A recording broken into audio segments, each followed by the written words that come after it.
Hey, okay, this is Joe, KF7MIX, with a little follow-up video about the ammo can ham radio pack. I wanted to make another video that showed me pulling everything out of the can and actually setting it up and using it. Just thought that might be a little interesting, just so you could see how fast it can be set up. One viewer sent an idea of putting the radio on some sort of a plate that you could lift out of the can and have it all set up and running. That's a great idea. I didn't do that. This is just me showing you how fast it can be set up. Now this pack is a little bit different from the way I packed it last time. I removed a few things so that I could fit in a tripod. This is a tripod that you push this button and it pops out, and then this top extends about 6 feet. So I wanted to include this tripod, which it's too long for the ammo can, so it has to go in at an angle like that.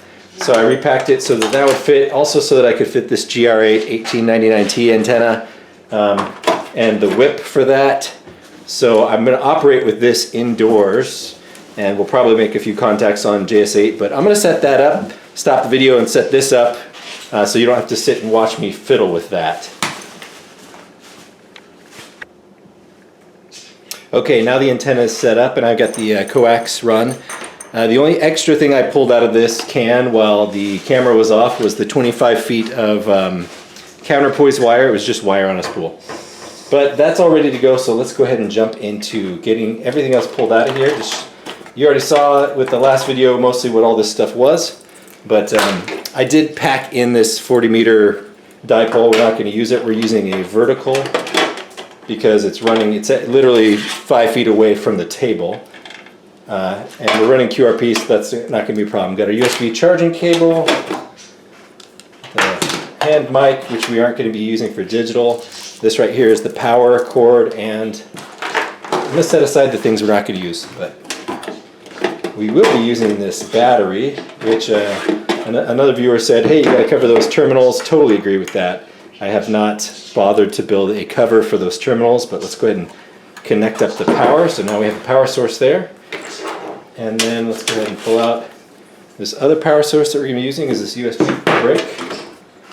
There's our computer, the Raspberry Pi. We don't need this other battery for now, so I'm going to set it aside.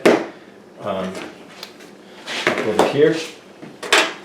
Here is 12 volts, 5 to 12 volt converter. We're also not using that today. We will be using this to get the power out of this battery pack. By the way, I got people in the room here with me cooking and doing things, so if you hear weird noises in the background, I didn't want to have to clear out the house to make this YouTube video. We are not going to be using the GPS module today. We'll just go ahead and hope that the time, well, the Pi's time is not going to be, obviously there's no real-time clock battery in the Pi. So we will have to set the time manually. We'll just set it from my phone. Other ways to set the time when you don't have any other way would be to go to 10 megahertz and get the time signal, or get it from somewhere else, or to use the GPS. Okay, also pulled out the radio and the tuner. Let's go ahead and connect those up to each other. Now this could be, a lot of this could be smaller. You see, that's too big of a cable. If I put this pack together with just stuff I had laying around. If you wanted to maximize your space, you can get a much smaller BNC patch cable for that, obviously. But let's go ahead and get things fired up. I'm going to wire this all up before I start hooking up power to things, just because I like doing it that way. So let's go ahead and disconnect this. My goal is to make this video not horrendously long, so I'm trying to do this in a hurry. Go ahead and hook up the Anderson power pole. Now that's ready to plug into the radio when the radio is ready. This is the push to talk circuit. That goes into the front, into the key / mic. And that is going to also plug into the Raspberry Pi. You know, I like to plug these into the same ports, but I should probably write down where I plugged them in. Now this cable right here is that APRS cable that you can buy. It's by BTEC.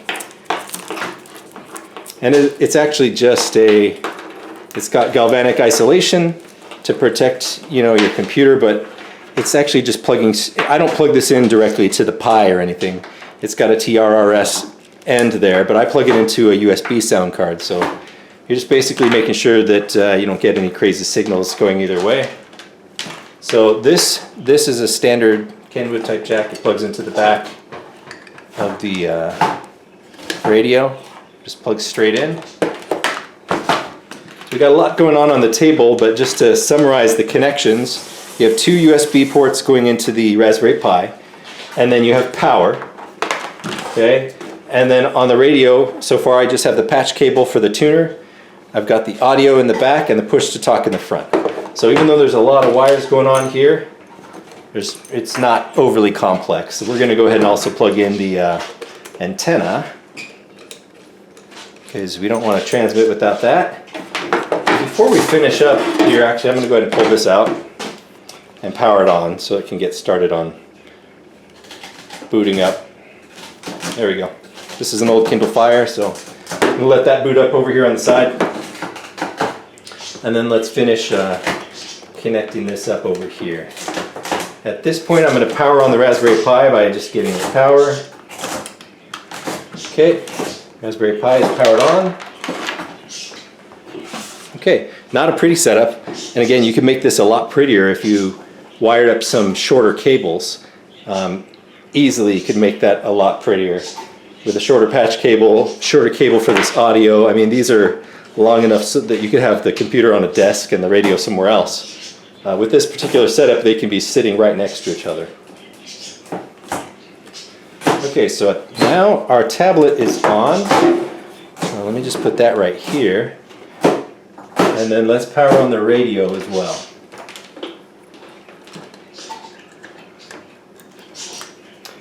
And we will go, okay, the radio is already on the frequency that I left it on last time. We'll power on the tuner, and then let's just look at this. Okay, let's go ahead and go to the VNC viewer. Actually, before we do that, we're going to connect directly to the Wi-Fi on the Raspberry Pi.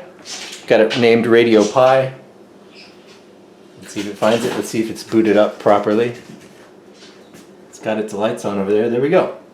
And then we can connect directly to the IP address. Okay. And there, I mean, this is not pro YouTubing, guys. I'm not a YouTuber. But now we're on the Raspberry Pi. And so let's go ahead and fire up JS8Call. See if we can get a waterfall.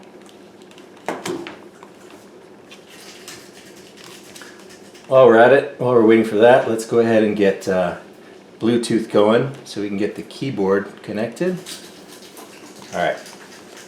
And again, this is just Android standard tablet, and it's connecting via Wi-Fi directly to the Raspberry Pi where JS8Call is actually running. So, and there we're getting a waterfall starting to come down.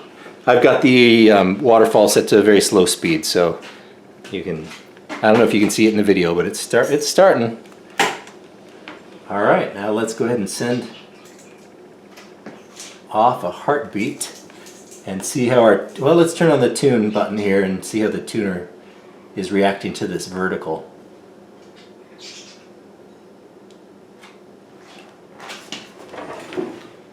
Let's see. No, it's not responding yet, so let's see what I did wrong. I got it all hooked up.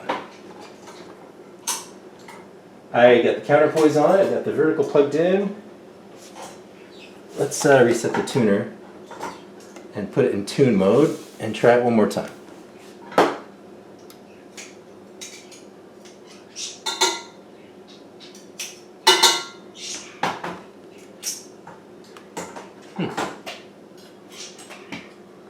Yeah, we're receiving the waterfall just fine, and it is activating the tuner, but I haven't tried this particular setup with this vertical, so I don't know how far off we are on the SWR.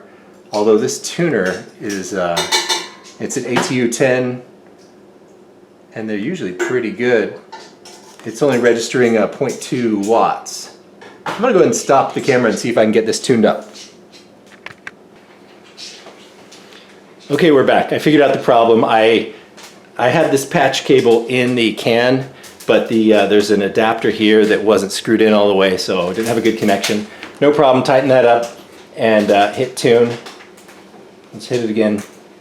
And we're getting 2.4 watts out, SWR of 1.21. It's not perfect, I could probably do better by adjusting the whip or whatever, but this is not an antenna video. This is just showing the gear and how long it takes to set up. All right, so that's set up. We got some sort of a match. And let's go ahead and send out a heartbeat. I see some, we'll wait for the next frame because I see some stuff coming in. It actually looks pretty good on the timing. So let's see if it decodes. And again, you probably can't see that on the video very well at all. Oh, there we go, we just got 3 decodes. So let's go ahead and send out a heartbeat and see what we get.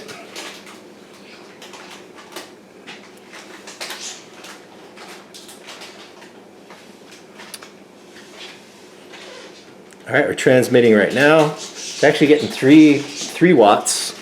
The USDX will give us between 3 to 5, depending on how much power it's getting. Okay, so that went out. Let's see if we get any responses.